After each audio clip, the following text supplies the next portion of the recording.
Sionigad, welcome to Cherokee Stories. I hope you got a chance to watch some of the videos of Cherokee Days at the Smithsonian over the weekend. I still have yet to watch some of the videos. I hope to get on Facebook and watch some of that. I've seen some of the news on Facebook. That's where I get some of my news. You can't watch too much about Cherokees if you watch regular news on TV, so I prefer Facebook and get the news that I want. Well, today I'd like to get into a monster story. As for me at home here in Seattle, I get very interested in stories of Bigfoot, and I hear that what we call Bigfoot back in Oklahoma is Yowie Geest. I've done some of my own research, and I know other researchers, and I have a good time looking into that. Kind of a fascination, and I've had a few experiences up in the mountains. So I came across a story here, not about Bigfoot, but about a big monster. This story is from Friends of Thunder, Folktales of the Oklahoma Cherokees. And it's the chapter of Tales of Monsters. And I find this story on page 65.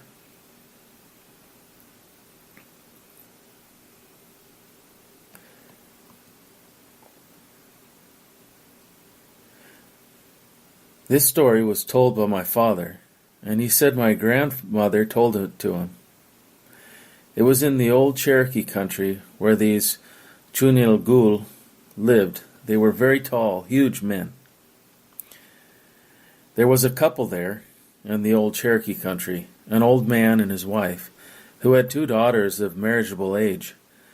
These daughters had heard many times about these tall, huge Chunilgul.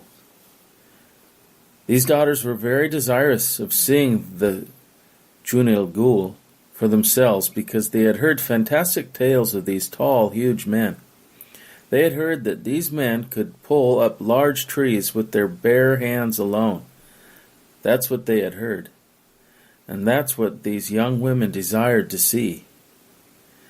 At sunset, they would hear a whooping in the west. In the old Cherokee country, there is a great mountain that begins in the east and does not end until it gets to the west. When the whooper whooped in the west, he whooped 4 times in traversing that mountain. His whooping ceased when he reached the end of the mountain in the east.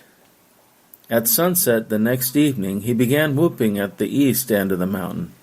He whooped as he traversed the mountain and ceased whooping as he reached the west end. It was said that it was a Shulgul who whooped. I wonder what we can do to see him, the young women asked themselves. So the old man, their father, called in 7 conjurers. After they arrived, they decided to meet for conjuring. So that's what they did. They met and conjured. They determined that an intoxicating drink could be made and that they could pour it into huge cups and place them on the top of the mountain in the path where the Chusgul would be going. He will get drunk from these cups, and one might be able to see him because he can't come up the hill. No, when he gets drunk, we can climb up the mountain and see him. But he won't be able to see us, said the conjurers. This liquor that they made was called zat. They made it from cornmeal and sugar in those days. So they made this liquor and put it into big barrels of the sort that hold 64 gallons, and used 6 of these barrels. They put these barrels in the path where he would be going. He had last time. He had a beautiful path. It was smooth and wide.